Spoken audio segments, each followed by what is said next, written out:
Hello दोस्तों, स्वागत है आपका पार्ट 2 में। तो इस वीडियो में हम लगभग देखते हैं हाँ कितना कर पाता हूँ मैं। तो सबसे पहले तो कुछ बेसिक थ्योरी है वो देख लेते हैं, उसके बाद फिर हम क्वेश्चन पे आएंगे। तो स्टेट ऑफ मैटर क्या होता है? जनरली 3 होता है, सॉलिड होता है, लिक्विड होता है और गैस होता है।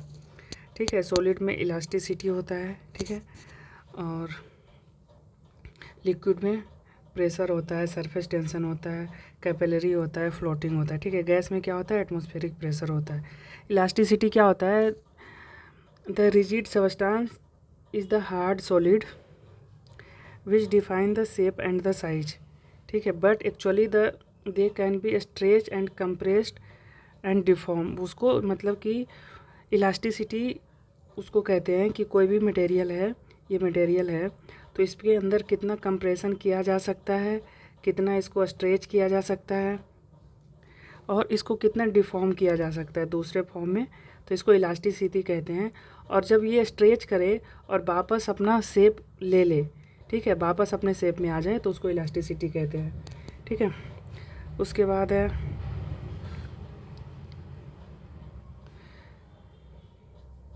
Property of elastic substance. क्या होता है? Matter which resume perfectly normal state after withdrawing applied of the force.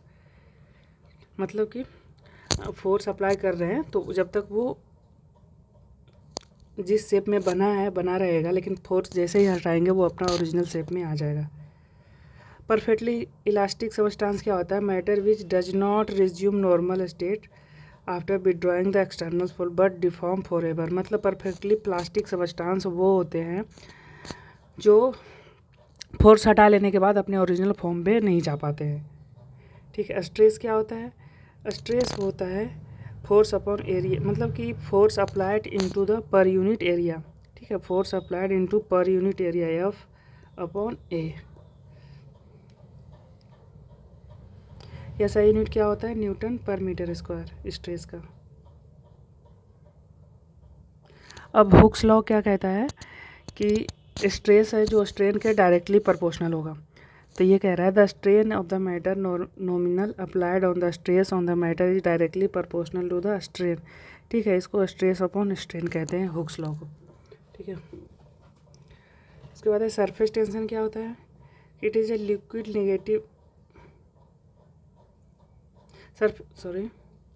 Surface tension is the elastic tendency of fluid surface which make acquire least surface area possible.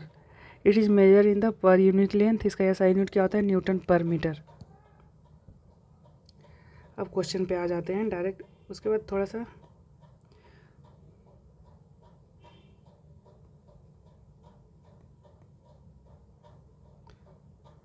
ये देखिए दोस्तों।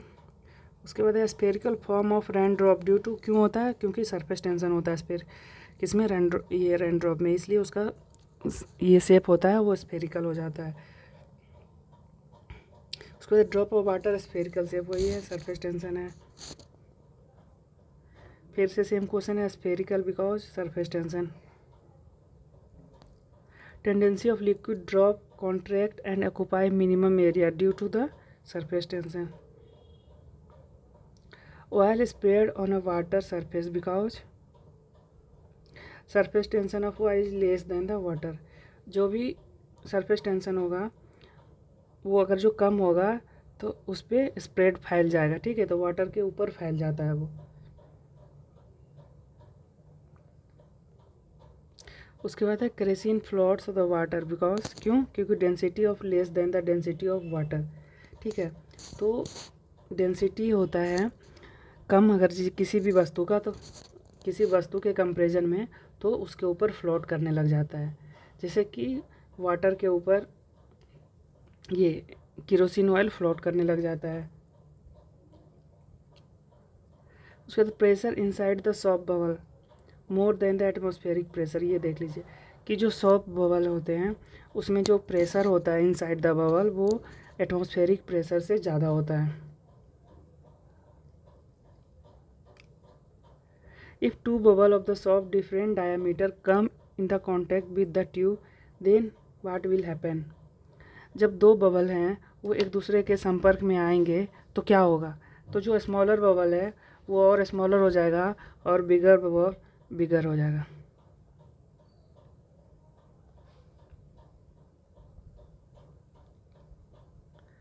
उसके बाद अगला question है, a hydrogen inflated polythene balloon is release from the surface of the earth. As the balloon rises an altitude the atmosphere it will increase the size. क्या होगा, उसका साइज इंक्रीज हो जाएगा। What happen when some charge is placed in the top of the bubble? अगर जो कोई charge हम top of the bubble में प्लेस कर दें तो क्या होगा कि रेडियस है वो इंक्रीज हो जाएगा बबल का।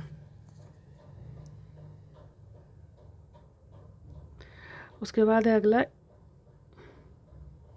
कि a 4 wire same material dimension as mentioned below stretched by the load of the same magnitude separately, which one of them will be elongated maximum elongation किस में होगा? जो वायर का लेंथ है वो 1 मीटर है और डायमीटर 2 mm है।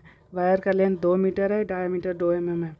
वायर का लेंथ 3 मीटर है और 1.5 मीटर डायमीटर है, तो ये हो जाएगा। अब देखते हैं कैसे होगा। तो क्या होता है, इलास्टिसिटी, मॉडुलस इलास्टिसिटी क्या होता है? मॉडुलस इलास्टिसिटी जिसको वाई से डिनोट करते हैं FL/πr² इंटू DL।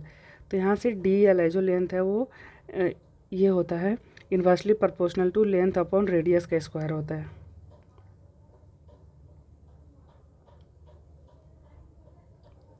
उसके बाद अगला क्वेश्चन है, consider the flowing statement, if there are no phenomena of capillary then it would difficult to use kerosene in the lamp. One would not be able to use a straw, consume a soft drink bottle,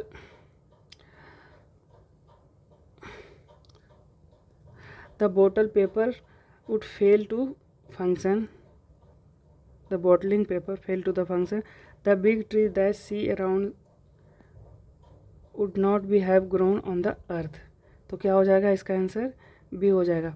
ये क्या होगा, capillary की action क्या करता है कि वो मतलब कि किरोसिन लैम्प में है जो उसके अंदर जो एक धागा लगा रहता है किरोसिन लैम्प में, तो यहाँ से वो किरोसिन को यहाँ ट्रांसफ़र करता है और वो फ्लेम होता है यहाँ पे। थोड़ा सा इसका एक्सप्लेनेशन देख लेते हैं कि capillary action is the ability of liquid to flow in a narrow space without assistance of even opposition to the external force like gravity. अब देखो वो जो केरोसिन लैम्प है वो ग्रेविटी के अगेंस्ट ही तो काम कर रहा होता है, वो इसे लगा होता है, इधर केरोसिन भरा हुआ है और ये ऊपर की ओर जा रहा होता है, तो ये अगेंस्ट ग्रेविटी काम करता है। Kerosene rises in the wick of the lamp through the capillary action. If a person wants to consume a soft drink, he needs to impose some external force in his mouth. आप क्या करते हैं, सक कर रहे होते हैं। जो एक ये गिलास है तो इसमें ये स्ट्रॉ लगा हुआ है, तो जो कोई आदमी है इसको क्या कर रहा होता है, खींच रहा होता है, इधर से सक कर रहा होता है। Capillary action take place only in the absence of external force, hence it would not be able to use straw. ठीक है। उसके बाद है blotting paper is also work on the principle of capillary action. Blotting paper जो है वो भी capillary action पे वर्क करता है। It has the large number of pores in the surface which like a capillary tube. Nature of the external user capillary action, the fine roots of the tree act as the capillary tube which provides useful to nutritions. अब ये होता है जो roots होते हैं वो capillary action की तरह काम करते हैं और वो नीचे से वाटर और मिनरल्स प्लांट में प्रोवाइड करते हैं। उसके बाद which of the following is the capillary is not only reason rising water from the roots of the plant to its foliage. ये होगा क्योंकि बोटलिंग ऑफ द इंक में होगा। राइजिंग अंडरग्राउंड वाटर ये भी कैपिलरी एक्शन है। Spread of water drop in the cotton cloth ये भी कैपिलरी एक्शन से होता है। उसके बाद इसका एक्सप्लेनेशन देखते हैं। We can find several example of capillary in our daily life such as the bottling of ink, bottling of paper, rising of underground water, a spread of the water drop on the cotton cloth, rising of the kerosene in the wick of the lamp. But capillary is not only reason for the rising of the water from the roots of the plants to its foliage. Apart from this transpiration and cohesion is also responsible for this process. अगला question देखते हैं। Correct, kerosene rises in the wick of the stove due to, किसके किसके किस कारण से होता है, राइज होता है केरोसिन? तो एस्मोसिस तो नहीं होता है, रिवर्स एस्मोसिस है जो वाटर प्यूरिफायर वगैरह में यूज होता है। डिफ्यूजन भी नहीं होगा, डिफ्यूजन भी नहीं होगा। अब देखते हैं इधर क्या है अगला। उसके बाद है सरफेस टेंशन। हाँ, तो सरफेस टेंशन होगा, ठीक है इसका आंसर। उसके बाद in a capillary tube fuel is rises more as compare to the water, it's due to, किस कारण से होता है? Surface tension of fluid is more than the that of the water, ठीक है। वाटर का सरफेस टेंशन कम होता है किसी भी फ्यूल के कंपेरिजन में, तो इसलिए वो ज़्यादा राइज करता है, वाटर कम राइज करता है। उसके बाद when air bubbles at the bottom of a lake rises to the top it will increase the size, मतलब कि बॉटम से अपर साइज में आएगा तो उसका साइज इंक्रीज होगा। क्यों होगा? When air bubble eight the bottom of the lake rises of the top, it will increase the size. The process is trapped air on the bubble decrease due to the decreasing of vertical liquid path. क्या होगा कि pressure होगा जो trapped air का, ठीक है, bubble का, वो डिक्रीज करेगा, ठीक है, क्योंकि डिक्रीजिंग वर्टिकल लिक्विड डेप्थ, मतलब कि जितना नीचे ज़्यादा होगा डेप्थ उतना ज़्यादा बड़ा बबल, ये छोटा बबल होगा, ऊपर जैसे आएगा वो बड़ा होता जाएगा। उसके बाद कह रहा है कि while travelling by a plane the ink of the pen starts come out. जब आप प्लेन में ट्रेवल करते हो तो जो इंक होता है मतलब कि ये पेन है आपका, तो इसके अंदर जो रिफिल डाला होता है तो इसका जो इंक है वो फ्लोट आउट हो जाता है, बाहर निकलने लग जाता है। तो क्या होता है कि जैसे ही हम ऊपर जाते हैं, ऊपर जाने से क्या होता है, ये ग्राउंड लेवल पर है, सी लेवल है, तो यहाँ पे प्रेशर क्या है, एटमॉस्फेरिक प्रेशर है, वो ज़्यादा है। जैसे जैसे हम ऊपर जाते हैं तो एटमॉस्फेरिक प्रेशर कम होता है, तो कम होगा तो वो फ्लोट आउट हो जाएगा, ठीक है। उसके बाद है अगला question. In automobile hydraulic brake work on the, किसके? पास्कल्स लॉ पे वर्क करता है। पास्कल लॉ क्या होता है कि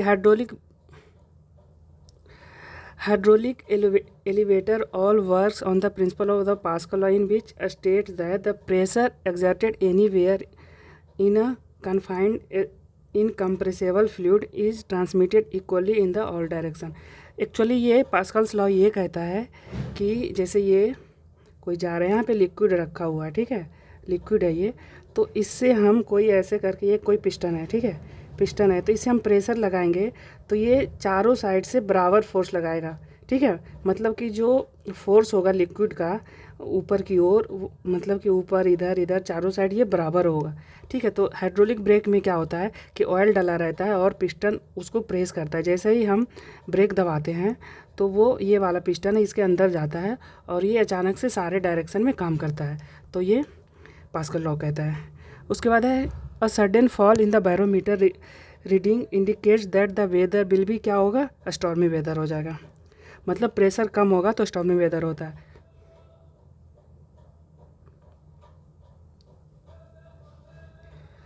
उसके बाद ये कह रहा है consider the figure of A fountain of the 4 holes. ये कोई फाउंटेन लगा हुआ है जो उसमें 4 होल हैं, ठीक है, गुब्बारा है या कोई झरना है, सॉरी गुब्बारा कह दिया मैं, कोई झरना है तो उसमें 4 होल है। तो ये कह रहा है कि holes in the fountain will throw the water farther, सबसे ज़्यादा मतलब कि किसमें ये सबसे ज़्यादा दूर वाटर को फेंकेगा, तो कौन फेंकेगा? जैसे जैसे हम ये प्रेशर वाटर ऊपर जाएगा तो ये क्या होगा, प्रेशर कम होता जाएगा, ठीक है। अब यहाँ से क्यों प्रेशर कम होगा कि एक तो यहाँ से ये लीकेज हो गया, यहाँ से ये इनलेट यहाँ से होगा, तो ये सबसे ज़्यादा होगा, यानी कि एक नंबर है जो सबसे ज़्यादा, फिर ये थोड़ा सा कम होगा, फिर और प्रेशर कम होगा तो ये थोड़ा यहीं से गिरेगा पानी, और थोड़ा कम हुआ तो यहीं पर गिरने लग जाएगा।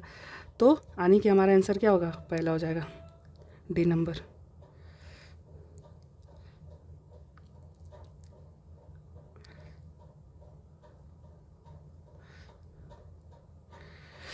उसके बाद है with rise the temperature the viscosity of the liquid. अब देखिए विस्कोसिटी क्या होता है, विस्कोसिटी होता है कि कोई भी फ्लूइड है उसको फ्लो होने में, फ्लो हो रहा है वो, तो उसको जो रोकता है तो क्या होगा, वो वेलोसिटी, ये कहता है विस्कोसिटी कहता है, मतलब कि ये liquid friction force in liquid कह सकते हैं इसको। तो ये लिक्विड में लगता है। तो क्या होगा कि जब हम उसका टेम्परेचर इंक्रीज करेंगे तो उसका मॉलिक्यूल का होगा, मॉलिक्यूल इसके अंदर है, इसका जो मूवमेंट होगा ये फास्टर होगा। तो विस्कोसिटी मतलब कि ये अगर जो ये फास्ट मूव करने लगा तो विस्कोसिटी कम गया ना जी। जितना ज़्यादा विस्कोसिटी होगा उतना ज़्यादा मूवमेंट कम होगा, यानी कि ये डिक्रीज होगा। ये कुछ विस्कोसिटीज़ हैं और किस टेम्परेचर पे कितना विस्कोसिटी होता है ये देख लीजिएगा, आपको देखना है तो पॉज करके। उसके बाद देखते हैं हाईएस्ट विस्कोसिटी एक में होगा। अब देखिए सबसे ज़्यादा विस्कोसिटी आप घर में ही देख सकते हैं कि किसी हनी को सरफेस पे आप नीचे गिरा दीजिए, वो बहेगा ही नहीं, आगे की ओर नहीं जाएगा। एयर का सबसे ज़्यादा होगा यहाँ पे, वाटर का एयर से थोड़ा सा कम होगा, ब्लड का थोड़ा सा उससे कम होगा और हनी का सबसे कम होगा। मतलब विस्कोसिटी कम मतलब कि ये क्या बोलते हैं, स्पीड कम होगा तो विस्कोसिटी ज़्यादा होगा, मतलब हाईएस्ट होगा हनी का। मैंने शायद उल्टा बोल दिया था। उसके बाद which one of the following is the most viscous, तो क्या हो जाएगा, हनी हो जाएगा। कह रहा है with increase in the temperature the viscosity of glycerine increase. हाँ ये तो सही होगा कि टेम्परेचर इंक्रीज करने से ये विस्कोसिटी इंक्रीज नहीं होगा, विस्कोसिटी डिक्रीज होगा, फ्लो ऑफ लिक्विड इंक्रीज करेगा।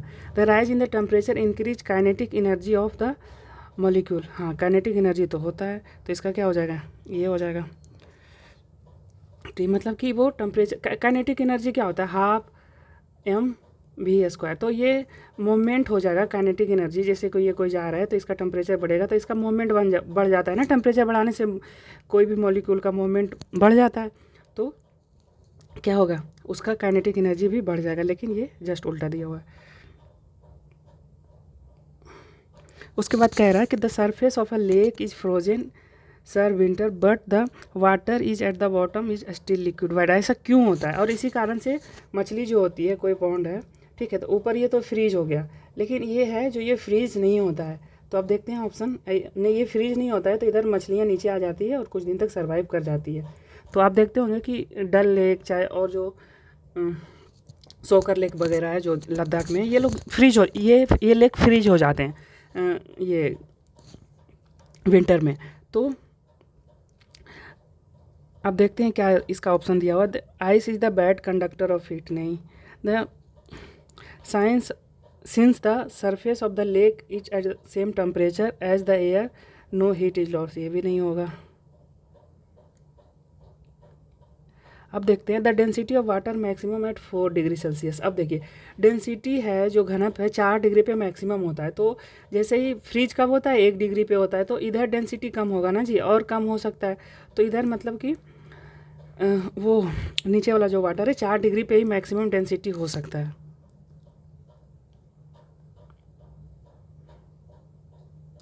उसके बाद है in cold weather aquatic animal survive even in the winter the top layer of the lake frozen. वही जो मैं इससे पहले कह रहा था। तो water has the highest density at 4 degree Celsius, so under earthen top layer of ice there is a layer of water. उधर लेयर ऑफ वाटर होता है, इसलिए वो सर्वाइव कर जाता है, कोई भी वाटर बॉडीज में के अंदर कोई भी जीव होते हैं। तो fish can survive frozen lakes due to, वही सेम है क्योंकि water near the bottom is not frozen. Increase the amount of substance does not change in the क्या डेंसिटी। अगर जो किसी भी अमाउंट ऑफ सब्सटेंस को ये क्या बोलते हैं वॉल्यूम तो चेंज करेगा, सब्सटेंस इंक्रीज होगा तो चेंज करेगा, वेट भी चेंज करेगा। जैसे समझ लीजिए कि ये है कोई डब्बा है, इसमें 5 केजी शुगर डला हुआ है, 5 केजी शुगर डला है, तो इसमें और 1 केजी सब्सटेंस मतलब 1 केजी और शुगर डालेंगे, क्या वॉल्यूम इंक्रीज नहीं होगा, इतने में नहीं आ पाएगा, ठीक है। वेट भी तो इंक्रीज हो गया, 6 केजी हो गया, ठीक है। और ये मास है, मास भी तो इंक्रीज होगा, ठीक है। अब डेंसिटी क्या होता है, मास बाई वॉल्यूम होता है। ये 6 केजी है और जो इसका वॉल्यूम बढ़ गया थोड़ा सा इतना आएगा, तो ये भी तो आ जाएगा ना, यानी कि जितना रेशियो से इसका मास बढ़ेगा उतना रेशियो से इसका एरिया भी बढ़ेगा। तो इसलिए डेंसिटी क्या होगा, डेंसिटी नहीं चेंज होगा। उसके बाद है the density of water will reach maximum value at 4 degree Celsius, अभी हमने ऊपर में देखा। At which temperature density at war maximum 4 degree Celsius, देखिए कितनी बार पूछा है, ये ऊपर भी पूछा है।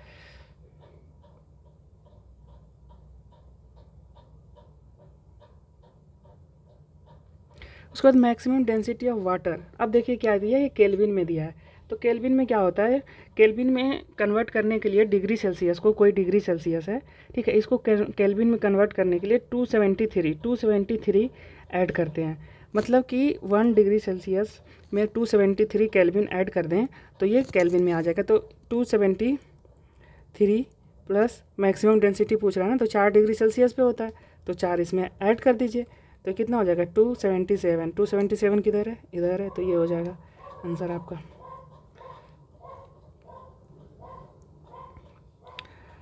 उसके बाद क्या कह रहा है, an iron ball floats on the mercury but emerge in the water. हाँ सही बात है। क्या होता है कि आयरन का बॉल है जो फ्लोट करता है मर्क्यूरी के ऊपर, तो मर्क्यूरी का डेंसिटी है वो ज़्यादा है, तो जिसका डेंसिटी ज़्यादा होगा वो नीचे चला जाएगा, जिसका डेंसिटी ज़्यादा होगा वो नीचे रहेगा, और ये आयरन का कम डेंसिटी है तो वो ऊपर रहेगा, तो यानी कि ये चीज़ सही है। उसके बाद कह रहा है specific gravity of iron is more than the mercury. अभी स्पेसिफिक ग्रेविटी ऑफ आयरन है जो क्या है उससे ज़्यादा है, तो ये तो गलत है भैया, क्योंकि अभी हमने देखा कि वो फ्लोट कर रहा है उसके ऊपर, मतलब स्पेसिफिक ग्रेविटी है वो आयरन का वो कम होगा, तो हमारा आंसर क्या हो जाएगा, पहला सही हो जाएगा और दूसरा गलत हो जाएगा, यानी कि सी हो जाएगा। फिर अगला है कि why does iron nail float on mercury while it sink in the water. Same है कि iron has the density than water and lesser in the mercury. उसके बाद needle sink in the water where ship made of iron is floats. ये क्यों होता है, the edge of the needle is pointed, गलत बात है ये, मतलब गलत लिखा हुआ, sorry. The ship is flat, ये भी गलत है। कह रहा है कि ship derives it's power engine, ये भी गलत है। The relative density of needle is greater than the relative water display it, ठीक है, तो ये इसका आंसर हो जाएगा। वैसे भी अगर आपको ये क्वेश्चन नहीं पता था, आपको तुक्का लगाना है, तो देखिए ऐसे क्वेश्चंस में क्या होता है कि जो मोस्ट साइंटिफिक वे में लिखा रहता है। अब देखिए नीडल इज पॉइंटेड, ये कह रहा है कि नीडल है ये, तो ये पॉइंटेड है इसलिए वो सिंक कर जाता है, और ये हमारा मान लीजिए बोट है, ये बोट है, तो ये क्या ये पॉइंटेड, मतलब कि ये जनरली ऐसे ही टर्म में बात करें, साइंटिफिक नहीं है। ये कह रहा है शिप इज फ्लैट, ये शिप है ये फ्लैटेड है इसलिए नहीं डूब रहा है, ऐसा नहीं होता, ठीक है। अगर जो हम ये क्या करें, नीडल को छोड़ दें, दूसरा कोई एक ये रॉड ले लें, मान लीजिए एक ये आयरन रॉड है, तो क्या ये नहीं डूबेगा, डूब जाएगा ये भी, ठीक है। तो आप ऐसे एलिमिनेट कर सकते हैं।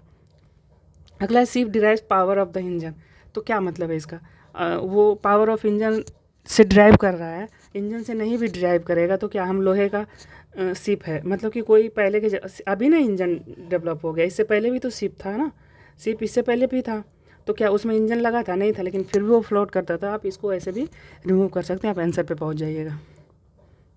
उसके बाद an iron needle floats on the surface of water due to the surface tension. अब देखिए इसमें क्या, ग्रेविटेशनल फोर्स नहीं, ग्रेविटेशनल फोर्स और नीचे खींचता है। विस्कोसिटी क्या है, विस्कोसिटी है फ्रिक्शन इन द फ्रिक्शन, मतलब कि ये है resistant to the flow of liquid, ये विस्कोसिटी है।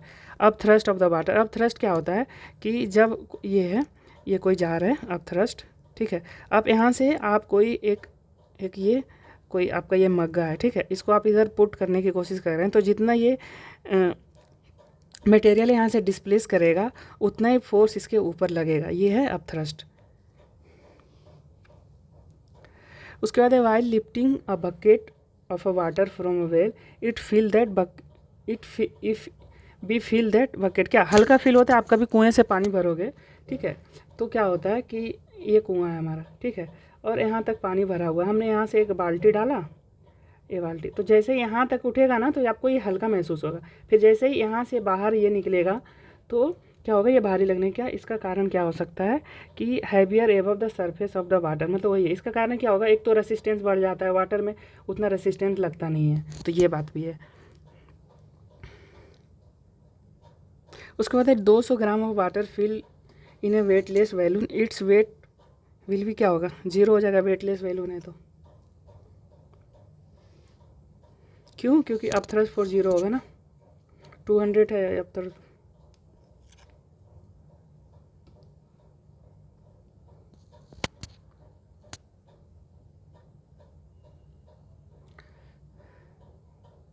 उसके बाद अगला क्वेश्चन है, the cloud float in atmosphere because there low क्या डेंसिटी। लो डेंसिटी रहेगा तभी भी कोई चीज़ फ्लोट कर सकता है, नहीं तो वो सिंक हो जाएगा। उसके बाद the floating in a sea, what part of the iceberg is the above surface of the sea, 1/9। The ice cube of a floating in a glass water, what happens when water level will. मतलब ये कह रहा है, ये बहुत बार पूछा है, बहुत मतलब एक ट्रिकी क्वेश्चन है कि कोई एक ग्लास है, ठीक है, अब ये पानी से भरा हुआ है, पानी से भरा हुआ है, लेकिन एक आइस वर्ग है जो इधर ये यहाँ पे रखा हुआ है, और ये क्या होता है, ये पिघल जाता है, ये मेल्ट हो जाता है। तो मेल्ट होने के बाद क्या पानी बाहर आएगा, इधर पानी आएगा ये, ठीक है, तो नहीं, पानी नहीं आएगा, क्योंकि ये इसी में सबमर्ज हो जाए, मतलब कि इसी में पिघल के रह जाएगा। तो ठीक है, तो उसका वाटर लेवल क्या होगा, सेम होगा। ये बहुत बार पूछा है, यूपीपीसीएस में पूछा है, बीपीएससी में पूछा है, ये एमपीपीसी 2008 का क्वेश्चन है। तो ये क्या कह रहा है, अब देखिए किस प्रिंसिपल पे वर्क करता है। Archimedes principle, floating object display an amount of water equal to its on weight, thus the water level remain the same. ये कहते हैं मार्क्यूलिस, ये आर्किमिडीज प्रिंसिपल, कि जो आइस यहाँ पे ये प्लेस किया हुआ था, तो ये इसका जितना वेट है ना, तो इतना सरफेस एरिया वो ले रहा है, ठीक है, और वो इतना ही मात्रा में यहाँ से डिस्प्लेस किया हुआ, जितना इसका वेट है, ठीक है, तो वो नहीं नीचे गिरेगा, मतलब पानी नीचे नहीं आएगा। A body float at 4 degree Celsius water, if temperature reaches 100 degree Celsius, then क्या होगा, द बॉडी विल सिंक हो जाएगा।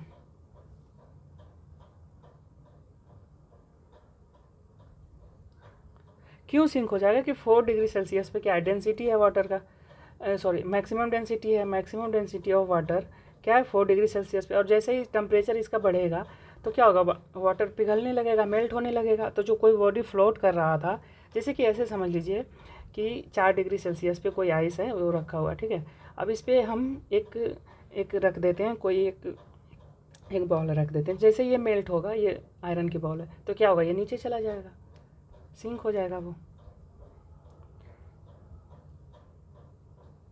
अब देखते हैं, when water heated its density decrease, वही मतलब कि 4 डिग्री सेल्सियस पे मैक्सिमम होता है, और जैसे हीट करेंगे उसका डेंसिटी डिक्रीज करेगा, ठीक है, और लोएस्ट डेंसिटी होता है 100 डिग्री सेल्सियस पे, ये याद रखिएगा, ठीक है। तो बट ये क्या होगा, जो भी ऑब्जेक्ट उसके ऊपर रखा रहेगा वो सिंक हो जाएगा। उसके बाद अगला question, why it is easier to swim in the sea than river, क्यों होता है, ठीक है, तो क्योंकि जो होता है सी वाटर है वो सॉल्टी होता है, ठीक है, और सॉल्टी होता है तो उसका डेंसिटी ज़्यादा होता है, ठीक है, जैसे कि कोई भी वाटर है, ठीक है, अगर जो इसमें सॉल्ट डाल दें, ठीक है, ये प्योर वाटर है, ठीक है, इसमें सॉल्ट नहीं है, अगर इसमें सॉल्ट डाल दें, ठीक है, सॉल्टी है, तो ये क्या होगा कि इसका डेंसिटी ज़्यादा हो जाए, ये डेंसिटी ज़्यादा हो जाएगा, तो इसके ऊपर फ्लोट करने लगेगी। अब इसका एक्सप्लेनेशन देख लेते हैं। It is usual to swim in the sea water than the river because the sea water contain salt which increase the density of the water way and increase the up thrust also. मतलब density तो increase करता ही है, up thrust force भी increase कर देता है। The chance of the sinking get reduce and once can easily swim in such water, मतलब कि कोई भी, जैसे कि एक आपने सुना होगा डेड सी है, ठीक है, डेड सी कहाँ है, इसराइल में है, इसराइल और इधर इसराइल के साथ इधर बॉर्डर लगता है, तो उधर है डेड सी है, तो यहाँ पे कोई भी आसानी से पढ़ते, मतलब इसमें तैरते तैरते पेपर पढ़ सकता है, खाना खा सकता है, लंच कर सकता है। और ये सेकेंड मोस्ट ये है, क्या बोलते हैं, सॉल्टी सी है, ठीक है। अब body weight highest which of the following, किसका होगा, हाइड्रोजन का। क्यों, क्योंकि अब thrust force and beyond force of hydrogen will less, ठीक है, हाइड्रोजन सबसे हल्की गैस है ना, तो अब थ्रस्ट फोर्स लेस होगा, तो इसलिए क्या होगा कि वो उसका बॉडी वेट कम हो जाएगा, बॉडी वेट कम हो जाएगा हाइड्रोजन में। When a ship enters in the sea from a river it's what happen, जैसे क्या रहा है कि क्या होगा, सी है कोई, ठीक है, जैसे कि हुगली है, ठीक है, हुगली रिवर है, हुगली रिवर चैनल में इधर सी है, ठीक है, तब ये रिवर से इधर सी में कोई जा रहा है, ठीक है, तो क्या होगा, अब ये देखिए रिवर का वाटर था, ठीक है, तो ये ज़्यादा सिंक था, ये यानी कि ऊपर उठ जाना चाहिए। देखते हैं आंसर क्या है, क्या इट विज राइज लिटल, हाँ ठीक है, ये थोड़ा सा ऊपर उठ जाएगा। क्यों उठेगा, क्योंकि इधर जैसे सी वाटर में गया इसका डेंसिटी बढ़ गया, डेंसिटी बढ़ गया तो कोई भी ऑब्जेक्ट है थोड़ा सा ऊपर उठेगा ना, डेंसिटी बढ़ जाने से उसके ऊपर तैरने लग जाते हैं। उसके बाद है असर्शन एंड रीजनिंग है दिया हुआ, क्या कर, when ship enters a sea from a river it's little it rise, just उल्टा दे दिया तो ये गलत हो गया। The density of the sea of water is greater than the river water, हाँ ये तो सही है डेंसिटी, यानी कि हमारा आंसर क्या हो जाएगा। ओहो क्या कह रहा है, ए आंसर कैसे दिया है इसका, देखते हैं फिर से क्या कह रहा है। When a ship enter a sea from river, हाँ सही सही, सॉरी सॉरी मैंने उल्टा समझ लिया कि रिवर से सी में जाता है, ठीक है, तो थोड़ा सा लिटल, अभी ऊपर सेम क्वेश्चन है वही है, ठीक है।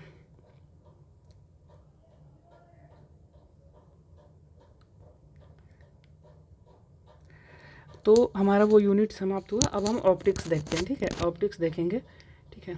अभी ये पूरा कंटिन्यू रहेगा, मैं कोशिश करूँगा 5 से 6 लेक्चर में, 5 से 6 लेक्चर में पूरा घटना चक्र ख़त्म कर देने के।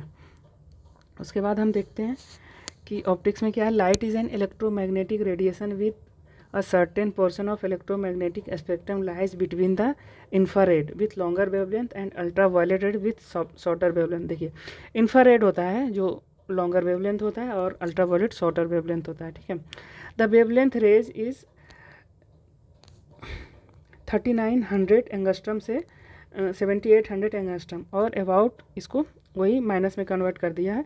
अब ये देखिए इसको माइनस में ये है 4 इंटू, मतलब कि इसको अप्रॉक्स लिख दिया है 3900 को। एंगस्ट्रम में क्या होता है 10 टू द पावर माइनस, ये होता है ना 10 पावर होता है, ठीक है। और इसको 39 ये 39 को 4 लिखा है, ठीक है। ये जब 3 जीरो बच गया तो 10 टू द पावर 3, तो ये इससे माइनस हो जाएगा तो यही हो जाएगा ना 10 टू द पावर -7, और यही सेम इसको भी ऐसे कन्वर्ट किया। उसके बाद है it is invisible in itself but helps to the visibility of the matter. ये इनविजिबल होता है लेकिन किसी भी मैटर को देखने में हेल्प करता है। It travel in the straight line, straight line में ट्रेवल करता है लाइट, ठीक है। उसके बाद लाइट हैज़ डुअल नेचर, क्या डुअल नेचर है, particular nature behave in the form of particle, ठीक है। उसके बाद वेव नेचर क्या होता है, in the form of wave में भी ये करता है, ठीक है। अब देखते हैं speed of light different medium में क्या होता है। तो सबसे ज़्यादा वैक्यूम में होता है 3.3 इंटू 10 टू द पावर 8, ठीक है। उसके बाद वाटर में क्या होता है, थोड़ा सा कम जाता है 2.25 इंटू 10 टू द पावर 8, ठीक है। ग्लास में और थोड़ा सा कम जाता है, ठीक है, 2 इंटू 10 टू द पावर 8, ठीक है। उसके बाद डायमंड है, डायमंड में 1.24 इंटू 10 टू द पावर 8 होता है। इसको आप याद कर लीजिए, ठीक है। ये पूछा है, बहुत बार पूछा है, वैक्यूम में तो पूछा है, ये डायमंड में भी पूछा है, ठीक है। तो इसको आप याद कर लें। उसके बाद है रिफ्रैक्टिव इंडेक्स। रिफ्रैक्टिव इंडेक्स क्या होता है, light speed is lies in the medium with highest refractive index. If refractive index medium is mu and light speed is u and c is the medium, then vacuum respectively, then u बराबर mu बराबर क्या होगा, mu क्या है refractive index, तो mu बराबर क्या होता है speed of light in vacuum upon you क्या है लाइट ऑफ ये लाइट ऑफ स्पीड, यहाँ से सॉरी यहाँ पे सी क्या है मीडियम है, ठीक है, सी मीडियम है और ये दिया है यू को स्पीड ऑफ लाइट दिया है। Thus the ratio of the velocity of light in a vacuum to its velocity of a specified medium is known as refractive index of the medium। क्या कह रहा है कि the ratio of velocity of light in a vacuum to velocity in a specific medium, मतलब कि vacuum में 3 into 10 to the power 8 है, ठीक है। और स्पेसिफिक मीडियम जैसे कि हम ले लेते हैं यहाँ से ग्लास लेते हैं 10 टू द पावर 8, ठीक है। 2 into 10 to the power 8, 2 into 10 to the power 8, ठीक है। तो 8 से 8 कट जाएगा, 2 से डिवाइड हो जाएगा, यानी कि 2 से तो 1.5, ठीक है। तो ये क्या आ जाएगा 1.5, यानी कि रिफ्रैक्टिव इंडेक्स क्या हो जाएगा ग्लास का, ये 1.5 हो जाएगा, ठीक है। तो मतलब रिफ्रैक्टिव इंडेक्स क्या है कि velocity of light in vacuum, velocity of light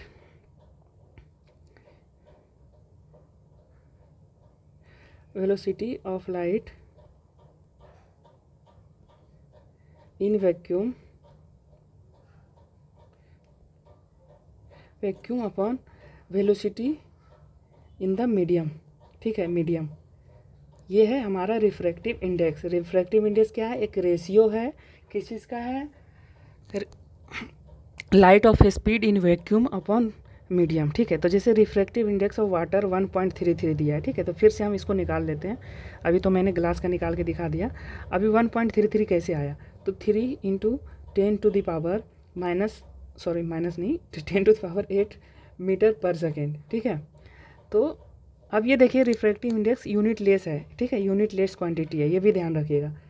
अब उसके बाद ये वाटर में क्या था, स्पीड ऑफ लाइट। अभी यहाँ से हम देख लेते हैं 2.25 into 10⁸, 2.25 into 10⁸ metre per second, ठीक है। तो ये 10⁸ से 10⁸ कट जाएगा, ठीक है। अब ये मीटर पर सेकेंड भी मतलब कि जब बाहर आएगा तो वो कैंसिल कर देगा ना। अब 2.25 को 3 से डिवाइड कीजिएगा तो 1.33 ही आएगा। आप डिवाइड करके देख लें, ठीक है। तो ये रहा।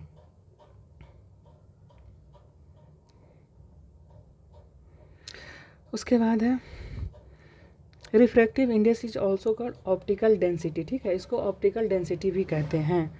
Minimum the speed of light in a material, maximum it's optical density. हाँ सही बात है कि मिनिमम स्पीड ऑफ लाइट होगा इन अ मटेरियल, देन क्या होगा, maximum of its optical density. मतलब जितना ज़्यादा डेंसिटी होगा किसी भी चीज़ का तो उसमें लाइट कम पास करेगी ना जी, तो वो डेंसिटी क्या होगा, मैक्सिमम होगा। मतलब वही वाइस वर्सा कर दिया है उसी स्टेटमेंट को। अब देखते हैं रिफ्रैक्शन ऑफ लाइट हम देखते हैं यहाँ से, ठीक है। तो light is the ray travel in the straight line and the homogeneous medium, है तो पता है ये आपको, ठीक है। अब देखते हैं फेनोमिना इज कॉल्ड रिफ्रैक्शन। क्या, the light ray enter from a transparent medium to the another transparent medium, it deviate from its original path, this phenomena is called refraction. मतलब कि कोई एक ट्रांसपेरेंट मीडियम से, जैसे कि यहाँ से लाइट आ रही थी, ठीक है, सन है, लाइट आ रही है, ठीक है। अब लाइट आ रही है तो ये ट्रांसपेरेंट मीडियम, ये ग्लास है, ठीक है, ये ग्लास है। तो ये ग्लास यहाँ पे रखा हुआ है, तो जैसे ही लाइट यहाँ से करेगी या तो इधर बेंड कर जाएगी, इधर बेंड कर जाएगी, ये डिपेंड करेगा, ठीक है, किस एंगल से आ रही है, कहाँ से आ रही है, ठीक है। तो या फिर कोई वाटर है, ठीक है, एक ग्लास है, ठीक है, यहाँ पे हमने वाटर रख दिया, इसमें वाटर डला हुआ। अब जैसे ही ट्रांसपेरेंट मीडियम से आ रहा है तो पहले तो ग्लास से एंगल बदलेगा, फिर जैसे ही एंगल इधर घुसेगा तो इधर वाटर मिल जाएगा, वो भी ट्रांसपेरेंट मीडियम है, फिर वहाँ से इधर घूम जाएगा।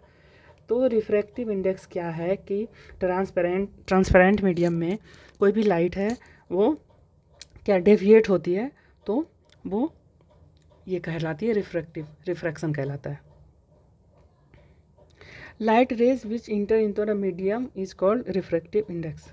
The angle of incidence is the angle between the ray of incidence on a surface and line perpendicular to the surface at the point of incidence is called normal. Normal किसको कहते हैं कि जो angle of incidence है between किसके, ray of incidence on a surface and perpendicular to the surface of the point, ठीक है। अब जैसे कि यहाँ से देख लेते हैं, ठीक है, ये है लोअर डेंसिटी मीडियम है, ठीक है, ये लोअर डेंसिटी मीडियम है, ये हायर डेंसिटी मीडियम है, नीचे वाला, जैसे कि ये हॉरिजॉन्टल लाइन डिवाइड कर रही है, ठीक है। ये हमारा एक नॉर्मल लाइन है, ये परपेंडिकुलर है ना इसके, अभी जो हमने बात किया था, ठीक है। तो जैसे ही होता है कि when light rays enter from the lower density medium to the higher density medium, ठीक है, ऊपर था लोअर डेंसिटी मीडियम था, जैसे समझ लो ऊपर ग्लास था, ठीक है, ग्लास था, और नीचे ग्लास नहीं मानते हैं, कोई वाटर मान लेते हैं, ठीक है, वाटर, ठीक है। और जैसे ही नीचे आया इधर ग्लास था, ठीक है। तो क्या ये हमारा नॉर्मल लाइन है, तो क्या होता है कि जो ये इंसिडेंस राइट हम यहाँ, ये लाइट हम रेज यहाँ से जा रहा है, ठीक है, ये नॉर्मल लाइन है, तो ठीक है, bends towards the normal line, तो ये नॉर्मल लाइन की तरफ मुड़ जाएगा, ठीक है। अब देखिए यहाँ से क्या होता है, ये चाहता तो इधर भी भाग सकता था, ठीक है, या फिर ये इधर जाएगा तो भी ये बेंड टुवर्ड्स क्या होगा, नॉर्मल लाइन है, यहाँ से पास में है, ठीक है। तो आने की ये बेंड कर रहा है, जब लोअर डेंसिटी से हायर डेंसिटी में जाता है तो ये क्या हो जाता है, नॉर्मल लाइन की तरफ बेंड कर जाता है। ये बहुत बार पूछा है, ठीक है। उसके बाद है, अब ये देखिए, अब हायर डेंसिटी से लोअर डेंसिटी में घुसता है, ठीक है, तो वो क्या होता है, नॉर्मल लाइन से दूर जाता है, ठीक है, ये हमारा नॉर्मल लाइन है, ठीक है। अब जैसे ही रे यहाँ से पास हुआ तो इसको इधर जाना चाहिए था, अगर ये डेंसर मीडियम रहता तो, ठीक है, इधर मतलब कि सॉरी इधर ये रहता लोअर डेंसर मीडियम रहता तो, लेकिन जैसे ही ये हायर डेंसर मीडियम रहता तो, और जैसे ही लोअर डेंसर मीडियम नीचे की ओर मिला तो नॉर्मल से दूर भागने लगा वो, ठीक है। लोअर डेंस, आप इसको ट्रिक से ऐसे याद कर लीजिए कि नॉर्मल डेंसर है, ये नॉर्मल लाइन है, नॉर्मल लाइन से कोई भी दूर जाना चाहता है जब वो डेंसर मीडियम वहाँ से आता है तो। अब रिफ्रैक्टिव फिनोमिना है, ठीक है, इसका क्या है एग्जाम्पल, हम ये देखते हैं कि emerge road on the water seems smaller and bent in the surface when observe from the outside, ठीक है। उसके बाद coin within the pot water seems from the original position above the origin. जैसे कि आप ये देखो ना, अभी भी आपको नहीं भरोसा है तो आप अपने घर में एक मग्गा ले लो, ठीक है, ये मग्गा है आपका, इसमें एक कॉइन डाल दो, आपको ये दिखेगा ना ये कॉइन ना यहाँ पे आया हुआ है, जबकि वो और अंदर नीचे गहराई में रहता है। तो आप ये करके देख सकते हो तो आपको परमानेंट याद रहेंगी चीज़ें। उसके बाद ट्विंकलिंग ऑफ स्टार, ये भी क्या होता है, रिफ्रैक्टिव फेनोमिना से होता है।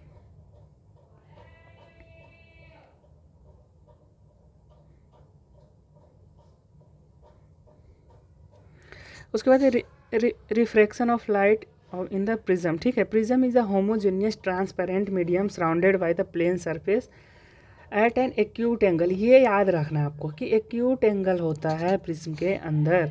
एक्यूट एंगल क्या होता है, 90 डिग्री से कम, और 90 डिग्री से ज़्यादा ऑब्ट्यूज एंगल। उसके बाद है डिस्पर्सन ऑफ लाइट, क्या होता है dispersion of light, white light of the sun mixture of the 7 colour, आपको पता है ये 7 कलर का मिक्सचर है विवग्योर, ठीक है।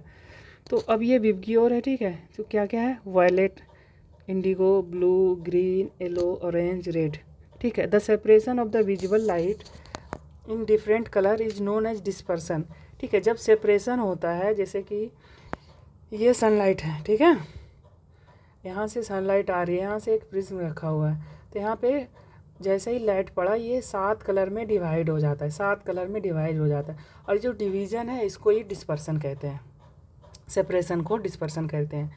इन separation of the violet colour is at the lower position, red colour is upper position. Red colour क्या होता है, अपर पोजीशन में होता है, और वायलेट कलर होता है वो लोअर पोजीशन में होता है, ठीक है। इसको याद कर लीजिए कि जो अपर लाइट है, मतलब कि रेड कलर है, वो अपर पोजीशन में होगा विवग्योर में, ठीक है, किसी भी स्पेक्ट्रम में। उसके बाद है it show that the violet ray disperse maximum and dispersion of the red is minimum. ये कह रहा है कि जो वायलेट रे है वो मैक्सिमम डिस्पर्स होता है, ठीक है, और रेड लाइट है वो मिनिमम डिस्पर्सन होता है, ठीक है। Speed of different colour of the light are the same in vacuum and in the air but differs in the matter, ठीक है। वैक्यूम में देखेंगे तो स्पीड ऑफ डिफरेंट कलर का लाइट का कलर का वो सेम होगा, और एयर में भी सेम होगा, बट अगर किसी मीडियम में देखेंगे तो वो वेरी करेगा, ठीक है। उसके बाद है thus the refractive index of any matter differ from the different colour of the light, इसलिए रिफ्रैक्टिव इंडेक्स क्या होगा, वो डिफर करेगा।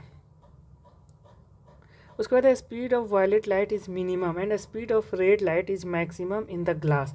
ग्लास में वायलेट लाइट का मिनिमम होगा, मैक्सिमम स्पीड होगा, और मिनिमम होगा किसका, रेड लाइट का।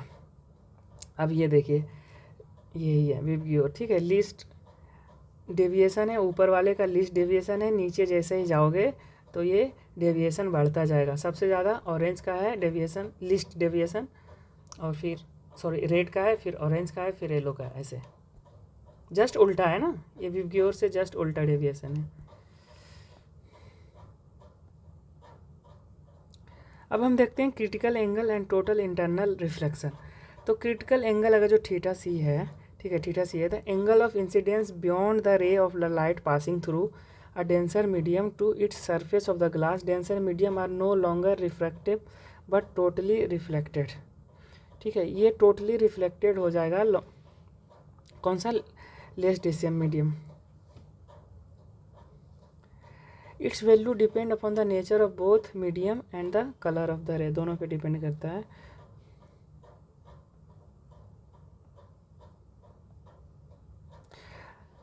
The complete reflection of A light ray reaching and interference with a less denser medium when angle of incidence exceeds the critical angle known as the internal reflection.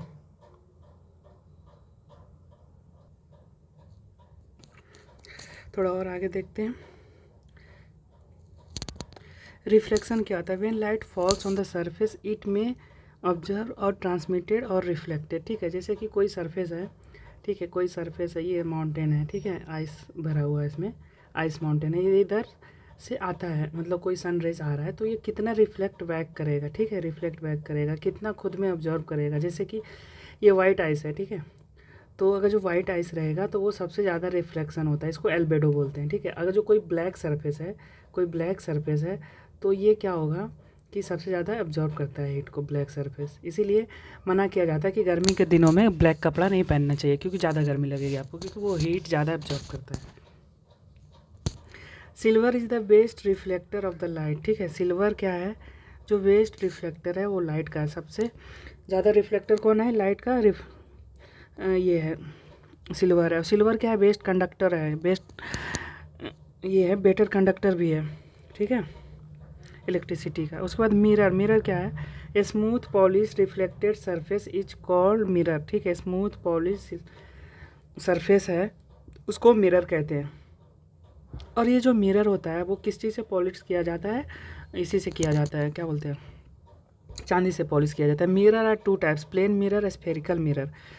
Plane mirror is the thin flat smooth sheet of the glass with shining layer of the silver on one side। ठीक है, एक side में shining layer होता है। आप जैसे ही mirror आपके घर में टूटे या फिर कभी ऐसे देखने का मौका मिलेगा तो आपको उसका कलर थोड़ा सा दूसरा रहेगा, लेकिन एक्चुअली वो सिल्वर जो अंदर से कोटेड रहता है वो सिल्वर रहता है। ठीक है, बाद में उस पर एक और दूसरा लेयर चढ़ा देते हैं, लेकिन इंटरनल लेयर है वो जो सिल्वर का कोटेड रहता है। ठीक है, the mirror use to see the face of the plane mirror. ठीक है, प्लेन मिरर फेस देखने के लिए यूज करते हैं। So the image form in the plane mirror is the example of virtual mirror.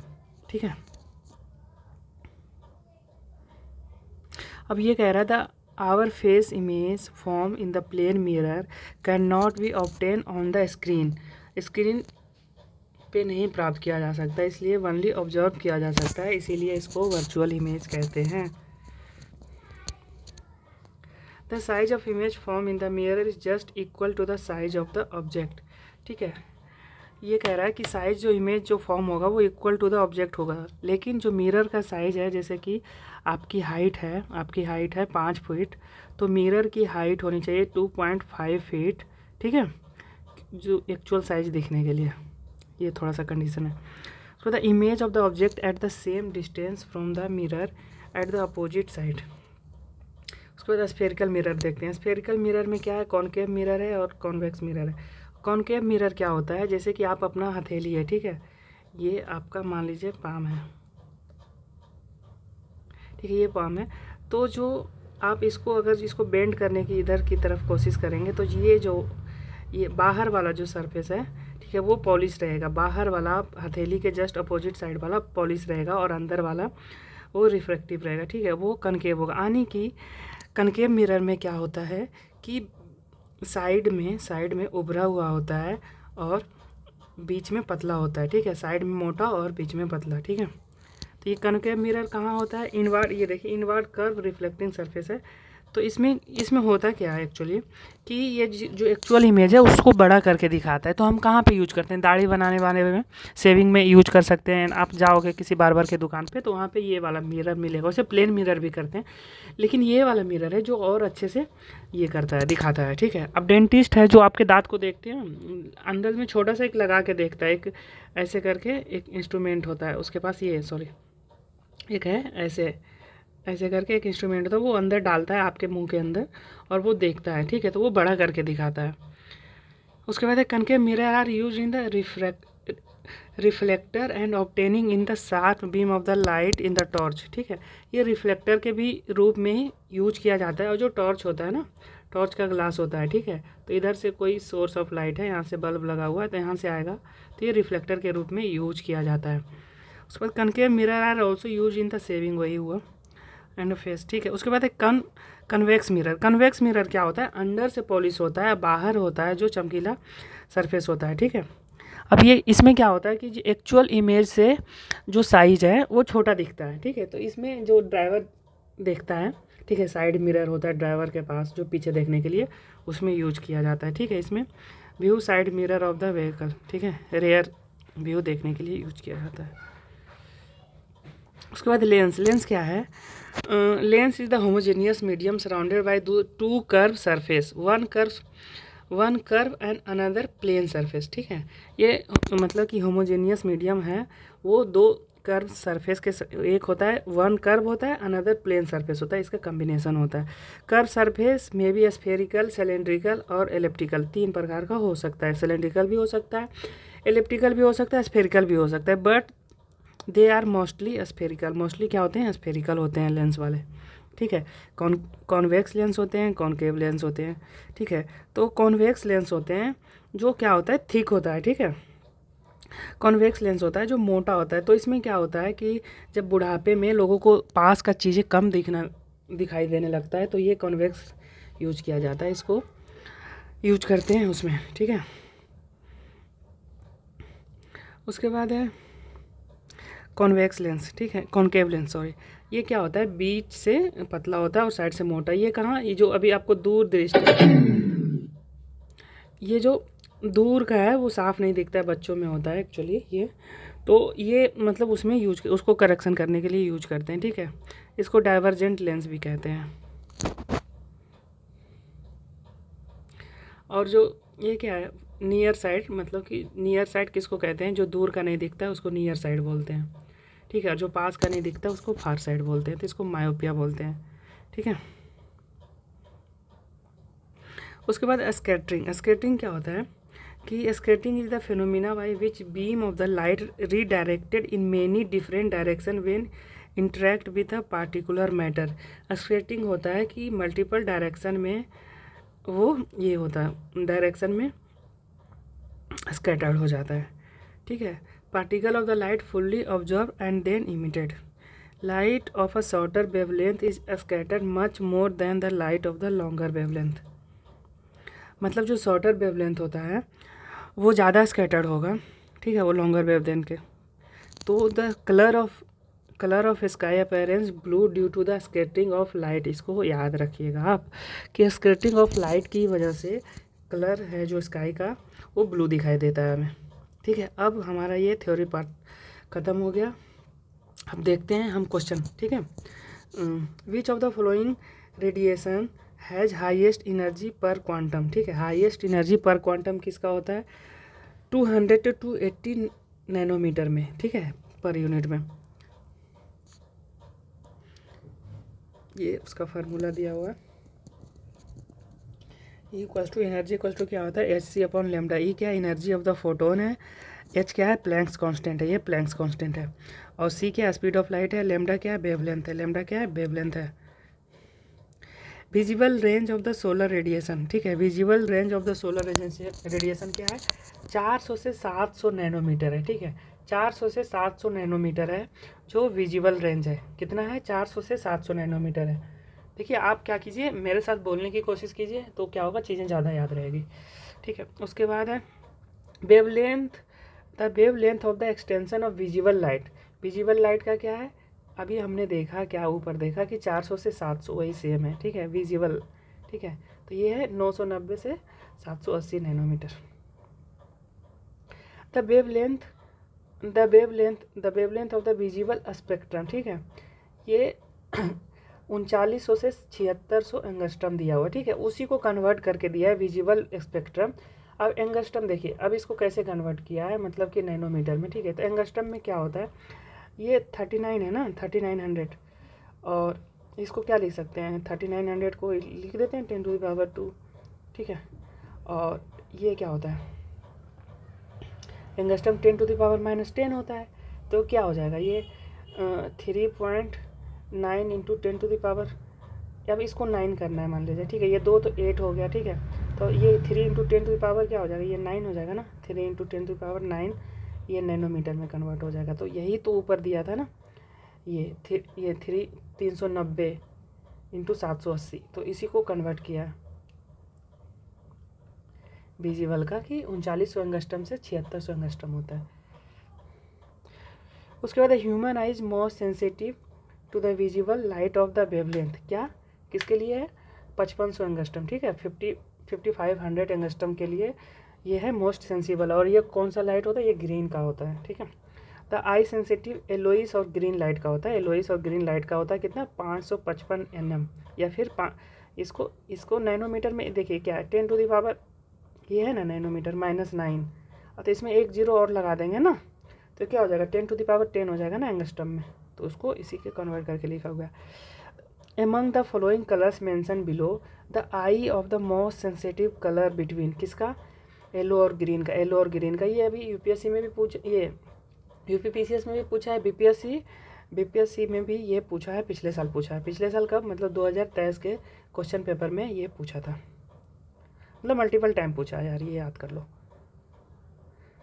उसके बाद है which of the following is not correct, incorrect statement पूछ रहा है। Human eye become most sensitive to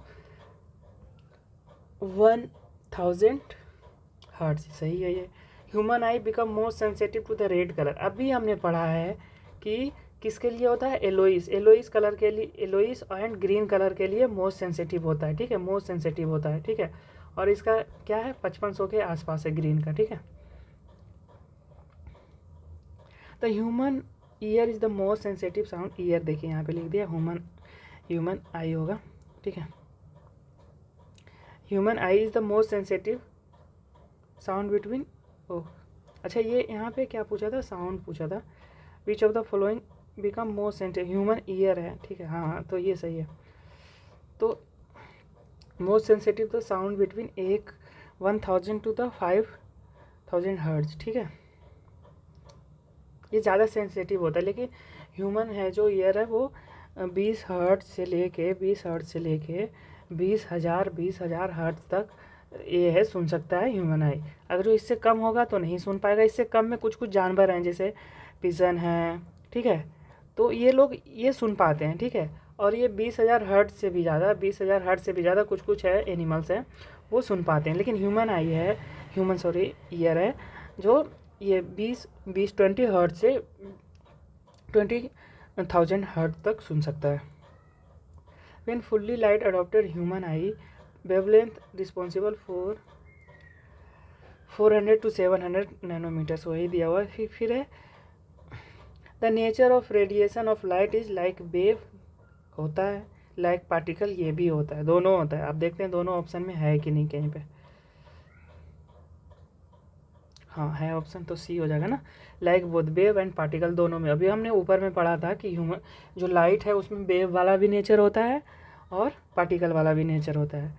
light has the dual nature, ठीक है, behaves like something particle. Light appears to travel in the straight line because the wavelength of light is very small, wavelength of light क्या है, वो small है, इसलिए straight line में वो travel करता है। Due to its very small wavelength the light appears to travel in the state. Which of the following statement is true? The light has the greater velocity, the sound has the greater velocity. तो देखिए अब light और sound का comparison किया है, तो sound का कितना होता है, 335 या 34 मीटर पर सेकेंड होता है। इसका लेकिन क्या, लाइट का वेलोसिटी क्या है, 3 × 10⁻8 मीटर पर सेकेंड होता है। तो आपको ये तो स्टेटमेंट ऐसा ही गलत हो गया। The celestial body have the greatest velocity, गलत, बिल्कुल गलत है। सबसे ज़्यादा वेलोसिटी किसका होता है, लाइट का होता है। Rocket has the greatest velocity, ये भी गलत, ठीक है। स्पीड ऑफ लाइट कितना यहीं पे दिया हुआ है, 3 × 10⁸ मीटर पर सेकेंड, ठीक है। Sound of the vacuum, speed of the sound in vacuum तो 0 होता है भाई, ये तो सबको पता है, क्योंकि साउंड को मीडियम चाहिए ट्रांसफ़र होने के लिए। और एयर में लेकिन कितना होता है, 343 मीटर पर सेकेंड होता है, 343। और ये डिपेंड करता है थोड़ा सा एक्चुअली डेंसिटी ऑफ एयर पे, ठीक है, कि ये जो स्पीड है थोड़ा सा 2-4 घट बढ़ सकता है। द स्पीड ऑफ लाइट वही तो 3 × 10⁸ मीटर है। स्पीड ऑफ लाइट फिर से सेम क्वेश्चन है। The speed of light of air depends upon density, ठीक है, डेंसिटी पे डिपेंड करता है। वेलोसिटी ऑफ लाइट मैक्सिमम किधर होगा, वैक्यूम में होगा, ठीक है। डायमंड में सबसे मिनिमम होगा यहाँ पे, ठीक है। वाटर में तो ज़्यादा होगा, हाइड्रोजन में कुछ होगा, लेकिन डायमंड में मिनिमम क्यों होगा, क्योंकि यहाँ पे रिफ्रैक्शन होगा। The speed of light vacuum is 3 × 10⁻⁻ metre per second. The speed of light decreases gradually optically denser medium like least in diamond. सबसे कम होता है डायमंड में ही. The speed of light will be minimum किधर किधर किधर ग्लास. अब देखिए यहाँ पे डायमंड दिया रहता तो डायमंड में होता, लेकिन यहाँ पे ऑप्शन में ही नहीं है डायमंड, तो वैक्यूम में तो नहीं हो, मतलब मैक्सिमम होता है. वाटर में नहीं होगा, एयर में नहीं, ग्लास में होगा. ग्लास में क्यों? उसमें रिफ्लेक्शन होता है. The time to take sunlight reach the earth कितना? 8.5 मीटर. बहुत बार पूछा है ये, फिर सेम क्वेश्चन है.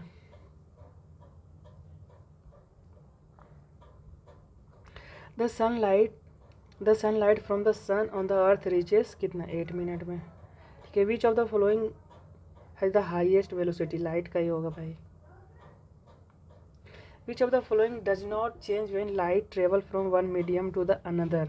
अब देखिए, वन मीडियम से अनदर मीडियम पे चेंज होने से, मीडियम चेंज होने से क्या नहीं चेंज होता है? अब देखिए, वेलोसिटी तो चेंज हो जाएगा, क्योंकि अगर जो कोई रेयर मीडियम है फिर डेंसर मीडियम में जा रहा है, तो डेंसर मीडियम है, कम हो जाएगा वेलोसिटी उसका. रेयर मीडियम में उससे पहले भी अगर जो वैक्यूम में रहे फिर डेंसर में जाए, फिर रेयर मीडियम में जाए, फिर डेंसर में, तो वैक्यूम में ये सबसे ज़्यादा स्पीड होगा, फिर वैक्यूम में कम होगा, फिर उससे रेयर में कम होगा, फिर डेंसिटी में, ये हाई डेंसली में और ज़्यादा होगा.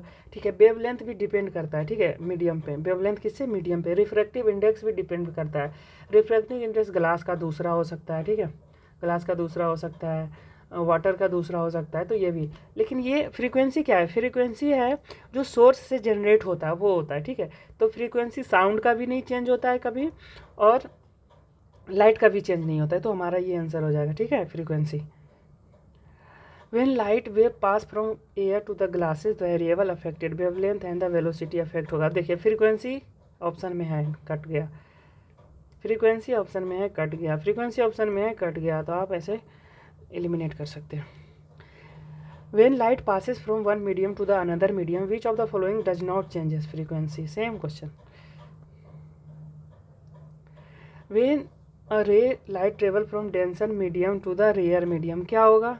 रेयर से डेंसर से रेयर, तो स्पीड क्या होगा? बढ़ जाएगा. क्या? The speed up and bends away from the normal. ठीक है.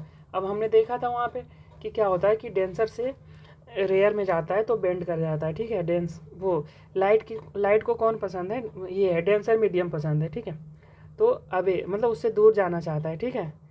रेयर मीडियम से दूर जाना चाहता है लाइट. क्यों? क्योंकि उसको डेंसर मीडियम पसंद है, ऐसा समझ लीजिए. The formation of glittering colours in the thin foam of the soap is result which of the following phenomena? Total reflection and interference. Total reflection and interference. Total internal reflection can be take place when light travel from diamond to glass. Total internal reflection. ठीक है. Diamond और glass में. ठीक है. Total internal reflection क्या है? फिर से देख लेते हैं. Total internal reflection takes place when light travelling from denser to rare medium. ठीक है. डेंसर टू रेयर मीडियम में ट्रेवल होता है, तो टोटल इंटरनल रिफ्लेक्शन होता है. Angle of incidence is greater than critical angle. The ray completed reflection from the surface. So according to the option the situation A correct. ठीक है. A cut in the diamond shine brilliantly due to the total internal reflection. जहाँ भी diamond का बात आ जाए, internal reflection दिया रहे, तो ऑप्शन में तो आंसर वही होगा.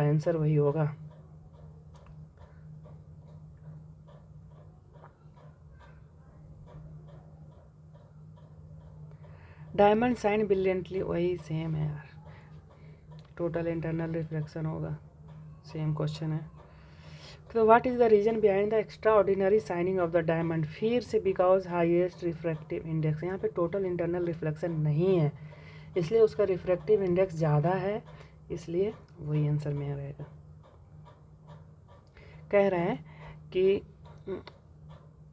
क्या क्वेश्चन दिया? A diamond sparkles more than a glass imitation cut in the same shape. ठीक है.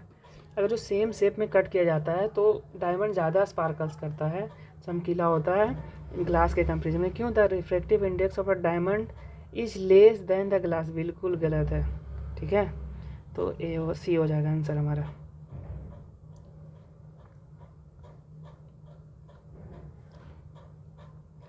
Optical fibre work on the principle of total internal reflection. Optical fibre किस पे वर्क करता है? टोटल इंटरनल रिफ्लेक्शन पे। The phenomena use in the optical fibre transmit total internal reflection. फिर से वही सेम क्वेश्चन है, optical fibre total internal reflection. Fibre optics communication single travel from light wave. उसके बाद है consider the following fibre optics based on the principle of total internal reflection, बिल्कुल सही है। In and optical fibre communication system power consumption extremely low, सही, बिल्कुल सही है।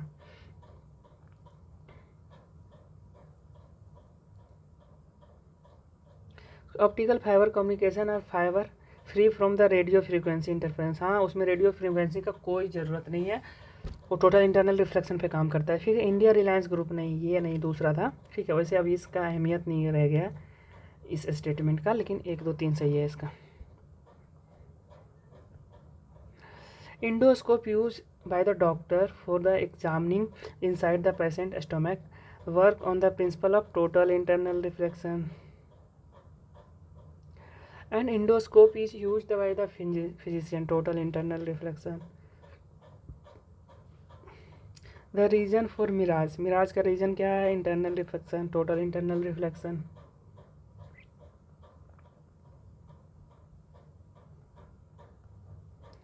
Miraj the formation of total internal reflection.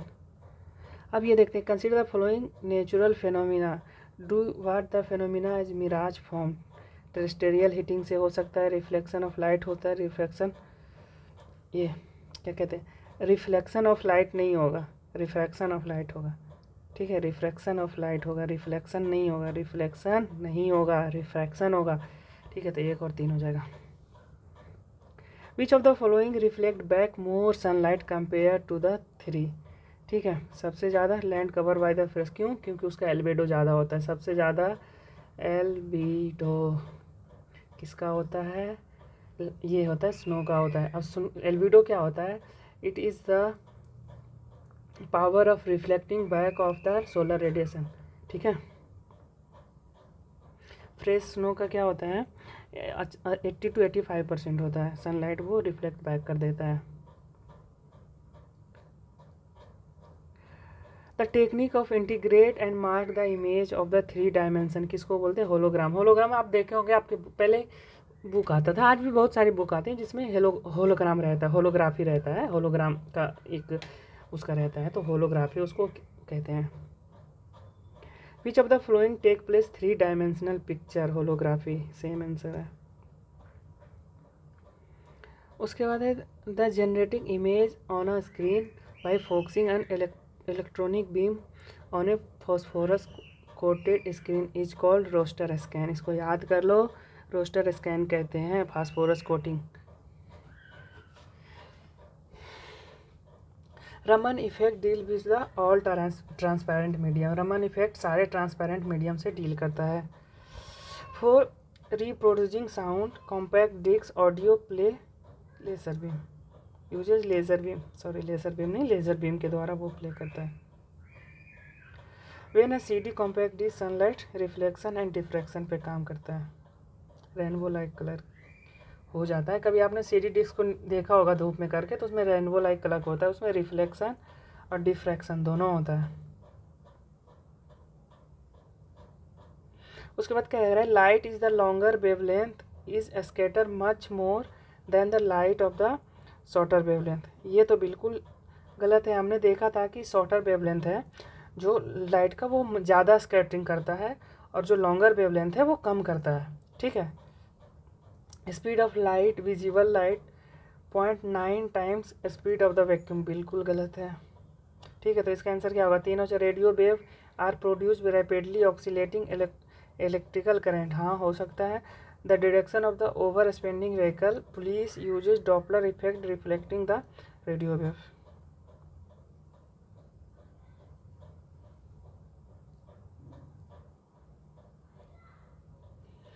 In a motion picture usually 40 40 frames are projected every second over a whole length of the film. An image formed on the retina eyes persist about the 0.1 second after the removal of it. ये गलत हो जाएगा, तो सी है इसका answer.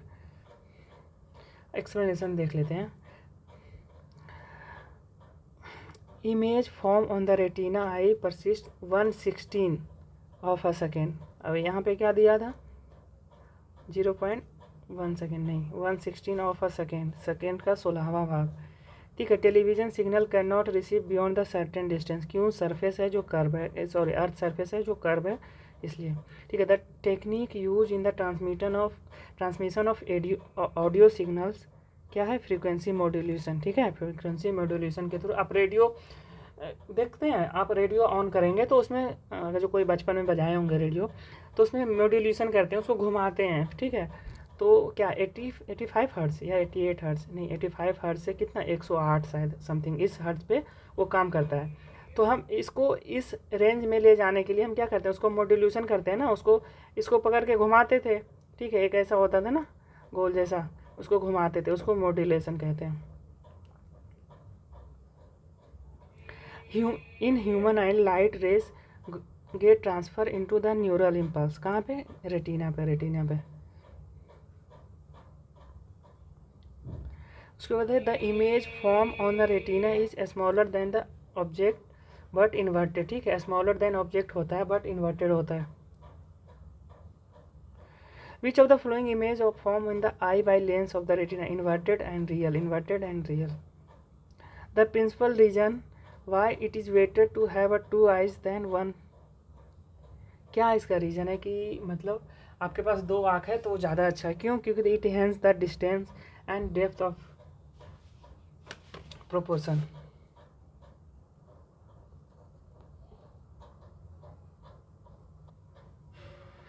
उसके बाद देखते हैं direct viewing of the sun during the total solar eclipse because irreversible of the damage of eye. अगर जो आप सोलर एक्लिप्स में आप सन देख लेते हैं तो आपका आई डैमेज हो सकता है। क्यों? क्योंकि वहाँ से अल्ट्रावायलेट लाइट आती है।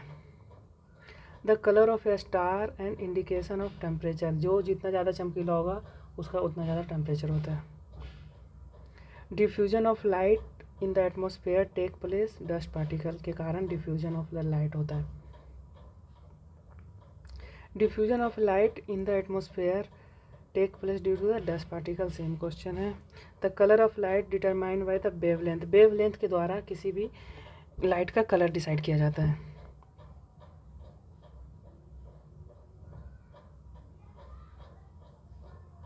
उसके बाद choose the correct statement. Wavelength of red light is less than the violet light, ये गलत है। Wavelength of the red light is more than the violet light, बिल्कुल सही है। Which of the following colour has the longest wavelength? Red सबसे ज़्यादा होता है wavelength. The light with a shorter wavelength is violet. In the visible spectrum colour having the shortest wavelength किसका? Violet का। Which among the following is the highest energy? Highest energy किसके पास होता है? Blue light के पास होता है।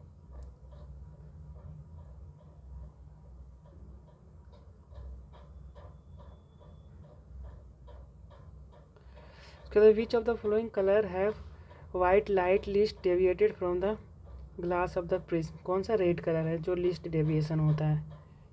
क्यों? क्योंकि उसके पास लॉन्गर वेवलेंथ होता है, और लॉन्गर वेवलेंथ होगा तो लीस्ट डेविएशन होगा। In a visible spectrum of the light red light is more energetic than the green light. क्या कह रहा है? विजिबल स्पेक्ट्रम में जो लाइट है red light is more energetic than the green light, ये बिल्कुल गलत है, बिल्कुल गलत है। तो दूसरा क्या है? Wavelength of the red light is more than the light of the green light, ये सही है। तो डी हो जाएगा answer. Sun is visible to us a few minutes before the actual sunrise because क्यों? Scattering of light, refraction of light होगा। The sun and the moon appear elliptical near to the horizon because refraction, near to the origin. क्यों? क्योंकि refraction.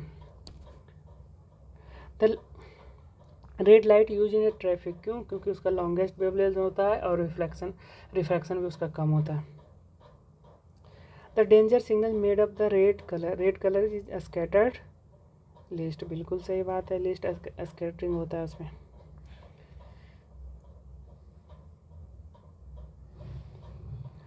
Red light signal is use to danger signal because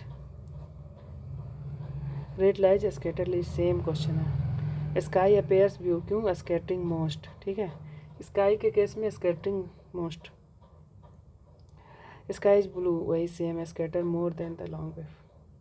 Blue color is the sky due to the scattering of the light. The sky appear blue due to the scattering of the light. Same है।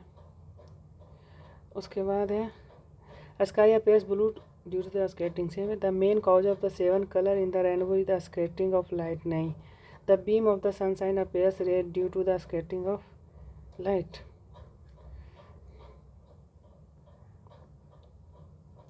A rainbow caused by the reflection and dispersion of the light. ठीक है, refraction and dispersion के कारण rainbow का 7 colour दिखता है। ठीक है, red light of the sun due to the scattering of the light. The astronaut see the sky is blue. The astronaut see the colour of the sky black. क्यों? क्योंकि the color of the sky astronaut black because of the fact that the space there is no atmosphere. जब atmosphere होगा नहीं तो scattering कहाँ से होगा? उधर स्कैटरिंग होगा नहीं तो हमें ब्लू कैसे दिखेगा?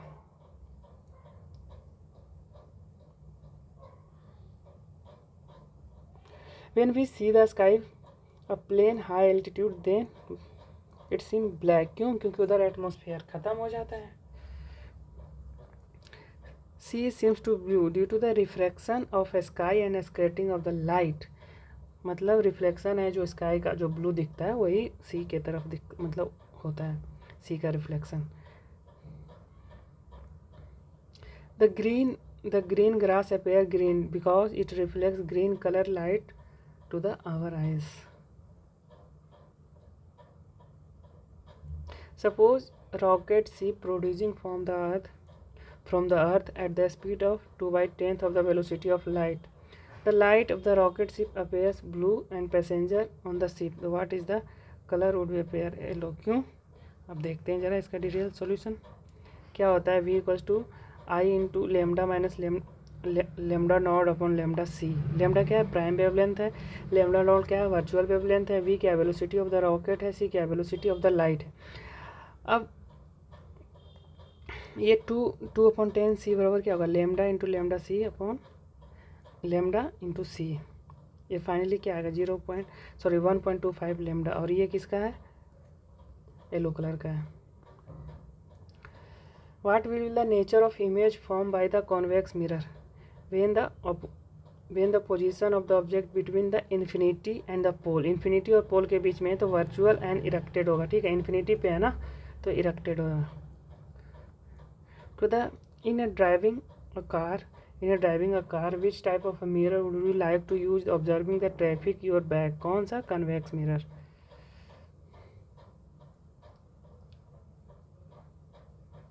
which of the following type of the mirror use convex mirror? same question। convex mirror same question। Concave क्या है? फॉर सेविंग के लिए कॉनकेव मिरर। क्यों? क्योंकि बड़ा दिखता है उसमें। Mirror which use in the क्या है? Search light. कौन सा? कॉनकेव। किधर गया? Concave. Density of mirror is concave. Density नहीं है, डेंटिस्ट है, sorry. Which of the following use by the dentist? वही concave.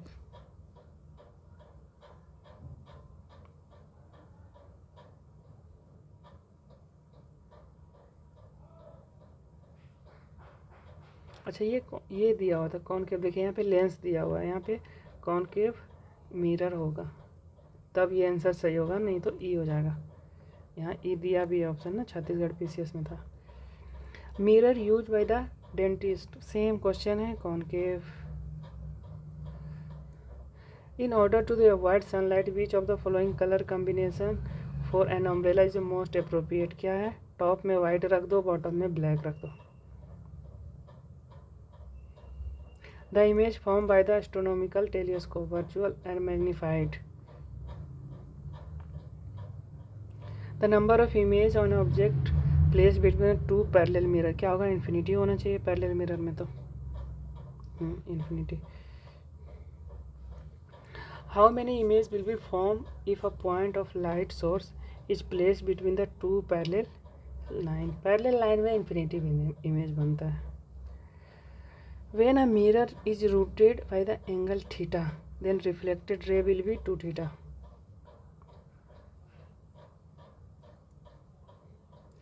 Small glass beads fixed on the traffic. Small glass beads fixed on a traffic signals glow brightly when light falls upon them.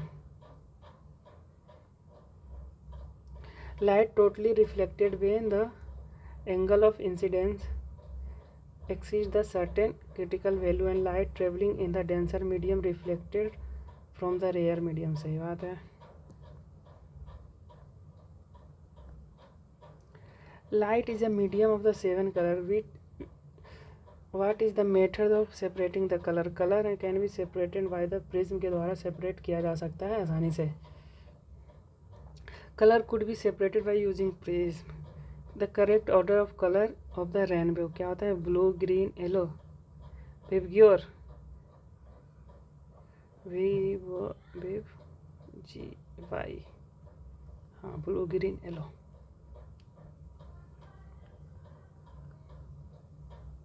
ये रहा ना पूरा. Violet,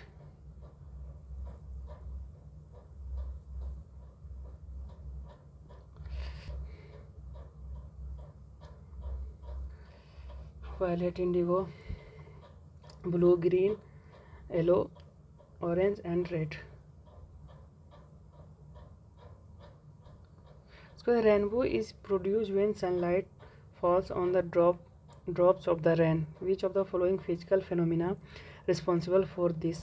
क्या? Dispersion भी, refraction भी, internal reflection भी, सब.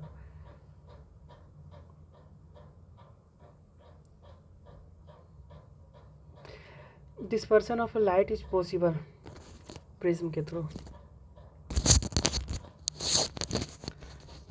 Which of the following color is seen in the middle of the rainbow? अब आपको वही से फार्मूला लगाना होगा तो वो ग्रीन दिखता है. आइए देख लेते हैं. कहाँ गया वो? ये देखिए ग्रीन. 3 इधर 3 इधर.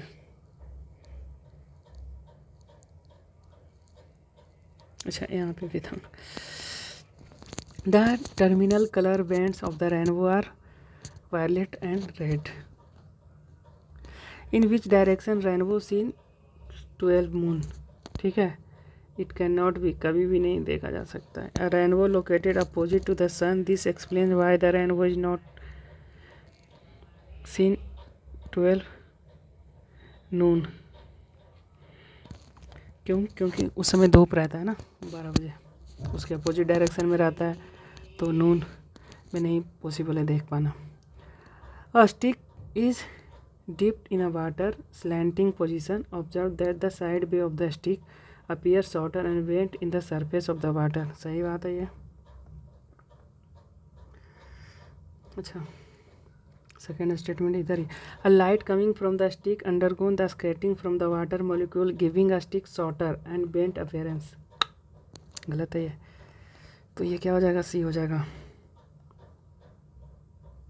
Consider the following experiment. If a person look at a coin in a bucket of the water, coin will appear to be closer and it rarely is. बिल्कुल सही है. If a person under the water looks a coin above the water surface, the coin will appear with a higher level. तो दोनों सही है. An air bubble water will act as concave.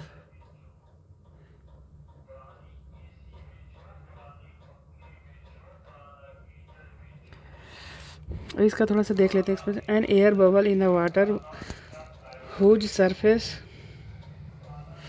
Is convex will act like a concave lens, ठीक है, उसका surface होता है वो कॉन्वेक्स होता है, लेकिन कॉनकेव लेंस की तरह बिहेव करता है, ठीक है, इसको डाइवर्जेंट लेंस बोलते हैं। The refractive index of the water is more than that of the air, thus nature of lens is submerge water bubble is change, ठीक है, उसका नेचर चेंज हो जाता है।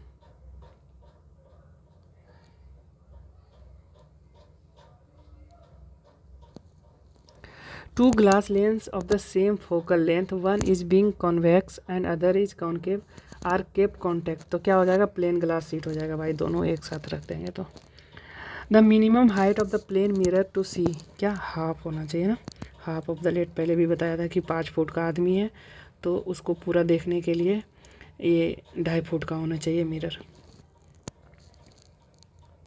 The minimum height of the mirror required to the see the whole stand up image of, इसका आधा कर देंगे 0.75 metre. The radius of curvature of plane mirror is, क्या है, इन्फिनिटिव होगा radius of curvature plane mirror का।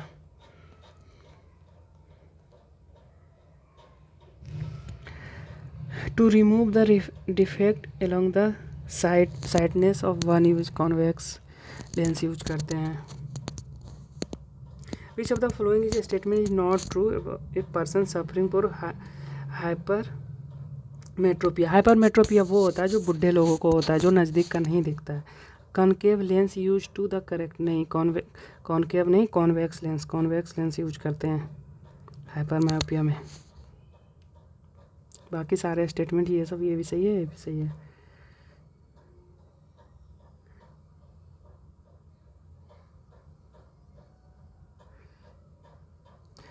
Reading glasses made from which type of the lens, convex. Which of the following lens use to minimize the myopia, concave, ठीक है, myopia वो होता है जो नियर साइड डिस्टेंस, मतलब दूर का दिखना बंद हो जाता है, कम हो जाता है। फिर से वही क्वेश्चन, फिर से same question.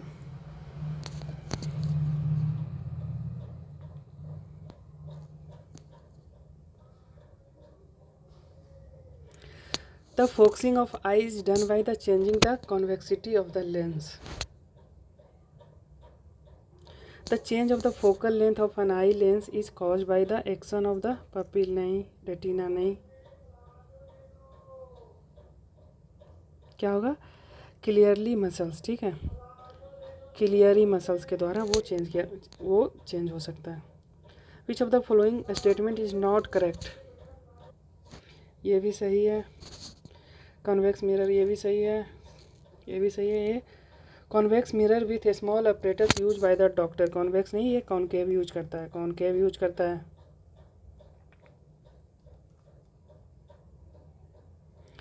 The least distance vision कितना, 25 सेंटीमीटर। फिर से same question. The minimum distance, फिर से same question.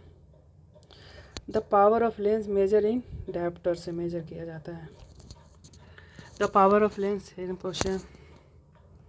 If the lens power is +2 dioptre, the focal length क्या होगा, और उसका जस्ट 25 इंटू हो जाएगा। कैसे, क्योंकि ये 1/, फोकल लेंथ होता है ना, तो 1 ये मीटर पर 100 सेंटीमीटर, एफ इक्वल्स टू क्या हो जाएगा, फोकल 100/d, डी कितना दिया हुआ है, 2 दिया हुआ है, तो 50 सेंटीमीटर हो जाएगा। Power of sunglasses 0 dioptre होता है।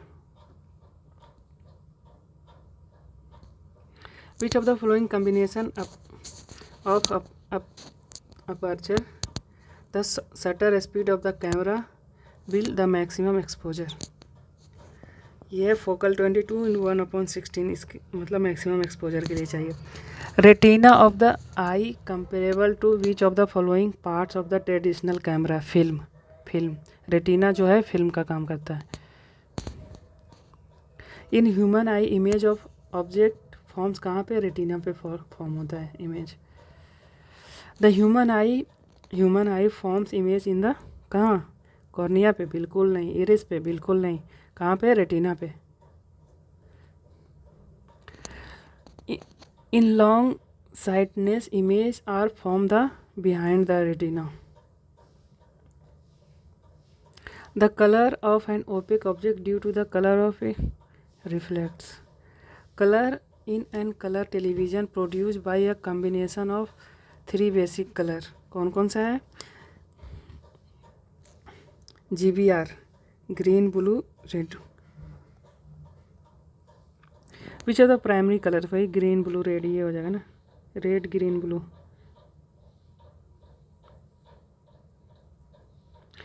The beam of the red, blue and green color light falls on the same spot. The color of the light become क्या हो जाएगा? वाइट हो जाएगा. एक स्पॉट पे तीनों हम डालेंगे प्राइमरी कलर को तो वो वाइट बना देगा. Which is not primary colour? कौन सा प्राइमरी कलर नहीं है? ब्लैक है, येलो है, ब्लू है, रेड है. 3 colour are the primary colours. These are blue, green, red. ऐसे ऊपर वाले question not a primary colour, yellow भी नहीं होगा, इसको यहाँ पे ग्रीन देना चाहिए.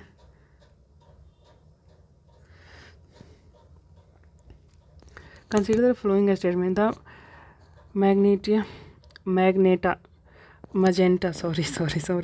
The magenta and yellow color circle intersects and the intersected area will have the red color. सही है. The cyan and magenta color circle intersect the intersected area will have the blue color. ये भी सही है. The number of colour contain the sunlights. कितने? 7 colour करते हैं, हमने अभी देखा था. विवग्योर जिसको बोलते हैं, violet, indigo, blue, green, yellow, orange, red. Find out the odd colour of the following. ठीक है, ब्राउन. क्यों? क्योंकि ग्रीन, रेड, येलो इसको प्राइमरी कलर कंसीडर कर रहा है.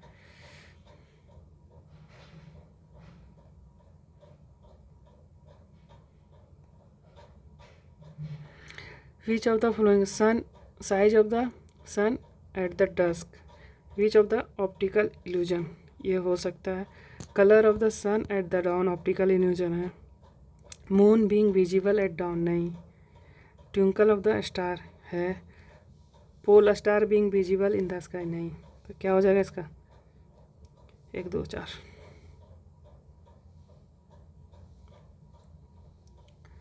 तो दोस्तों ये यूनिट हमारा समाप्त हो गया. अगला यूनिट है हीट एंड थर्मोडायनेमिक्स. तो इसको अगले पार्ट में करेंगे क्योंकि ज़्यादा लेंथी हो जाएगा वीडियो.